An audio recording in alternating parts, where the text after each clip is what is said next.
It was Friday night about 9:20 p.m. when San Antonio Police Chief William McManus announced that 3 San Antonio police officers would likely be facing murder charges in connection to the shooting death of Melissa Pettis. We are joined now by San Antonio Mayor Ron Nirenberg. Mr. Mayor, I noticed that the city manager, Eric Walsh, was there.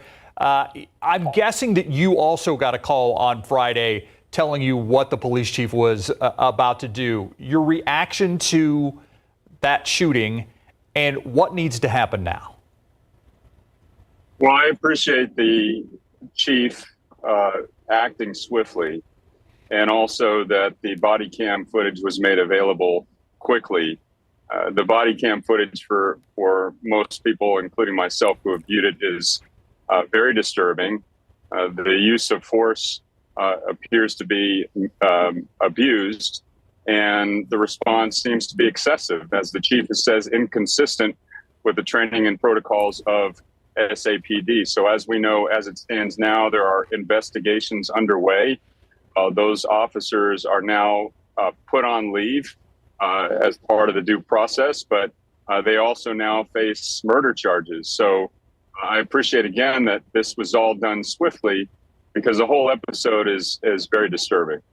Does it bother you that the mental health unit may not have been called in this case, that there may have been a ball dropped here?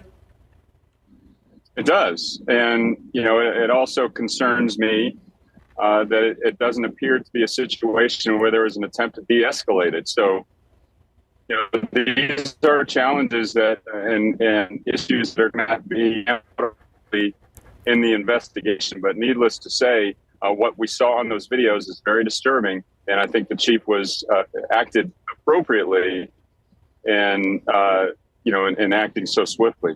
Mr. Mayor, we talked to a member of that mental health unit. He was part of the police force up until 2020. He said there were about 12 of them at that time.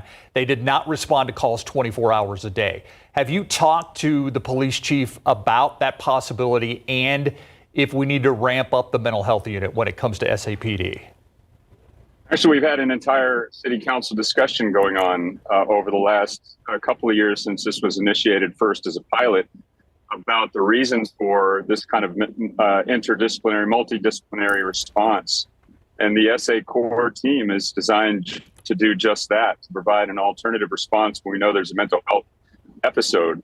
So, you know, I would say again that, you know, this entire situation seems to be excessive, not consistent with training and protocols that we know have been established. And so, you know, what the chief has done in his executive authority over the department, I think, is entirely appropriate. Changing gears just a little bit, another issue that many San Antonians are talking about right now, we can't help it because it's inescapable, and that is the weather. We have been on a string of over 100 degrees every day for quite some time now. What is the city doing? This kind of excessive heat is dangerous to anyone who lives on the street or does not have air conditioning.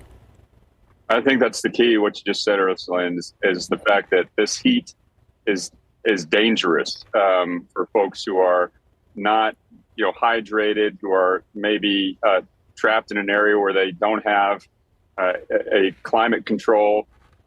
But, you know, it's excessive to say the least. As you see, I'm kind of on the move right now, and I'm looking at the thermostat. It says a 109.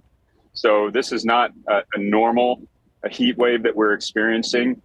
We are in the midst of an awareness campaign to make sure people know the signs of heat-related illness, what to do to prevent it. We're providing cooling centers all over town, as well as, you know, resources available to people if they have you know, the heat illness come upon them. So, you know, what we would urge people to do again is to make sure they stay hydrated, watch for signs of heat-related illness. If they need a cool place to stay, our cooling centers are open. They can call 311 to access that, or go to sa.gov, and on the front page there you can see our Beat the Heat campaign and all the resources available to get people out of this just incredibly difficult weather. I want to talk about the 1 year mark where we're at right now, marking the 1 year of the discovery of the 53 migrants that were in the back of that tractor trailer.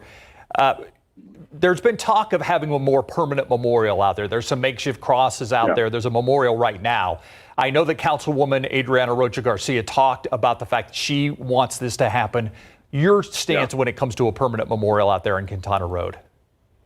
Oh, I support that 100%. In fact, I met with Councilmember Rocha Garcia earlier today, and we talked about this. And there's some work being done, scoping and things that are happening in our city departments. But this is a tragic event from a human perspective. And regardless of your thoughts on immigration policy, our first and most important responsibility in our city is to treat people with compassion, and recognizing that this was the worst inland migrant disaster in our nation's history, and it happened right here in our community. We ought to do our part to remember the lives lost and to recognize them. And so we're going to do that, and we're obviously going to go through the process of finding the best way to do it. But I think there's already some ideas, and the most important thing, again, is just to honor the lives lost. Right. And I wish there were a solution that it would never, ever happen again as well. You and me both. And the thing about it is we need to separate the policy discussions and the disagreements of partisan politics from the fact that these are real human beings. And, people lost their lives, family members were lost, families were devastated, and we should honor their memory with a memorial, to say the least. All right, I saw you at the Arneson River Theater on Saturday welcoming Wemby. I want to talk about what this means for the city of San Antonio. Obviously, it's great for the Spurs. What does it mean for San Antonio? It's almost incalculable, Steve. I mean, the mood has changed. The optimism is very profound. The economic impact we've already had experience with when Tim was drafted about 26 years or so ago. So all that is true. I think that one of the most important things is that all of a sudden all eyes once again from the sports world and elsewhere are on San Antonio. And in the meanwhile, we've been making some pretty important moves and developments here in our city, making the investments necessary in our people to make this a great city. And a lot of people are going to rediscover that all over again. And there's going to be a lot of people all over the world who are going to fall in love with San Antonio, maybe for the first time, but certainly once again.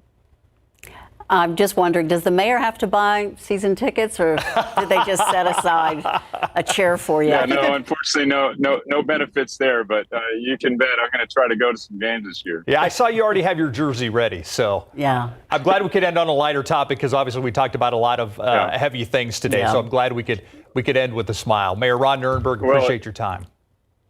Thank you, Steve. Thank you, Ursula. And our prayers continue to be with those lives that have been devastated, and this policing incident with the Perez family, to the migrants and the families they leave behind. Our prayers are always with the people here in San Antonio. As are ours. Thank you. Keep up to date with all of San Antonio's top news, weather, and so much more by clicking the like and subscribe buttons below. And once again, thanks for watching KSAT.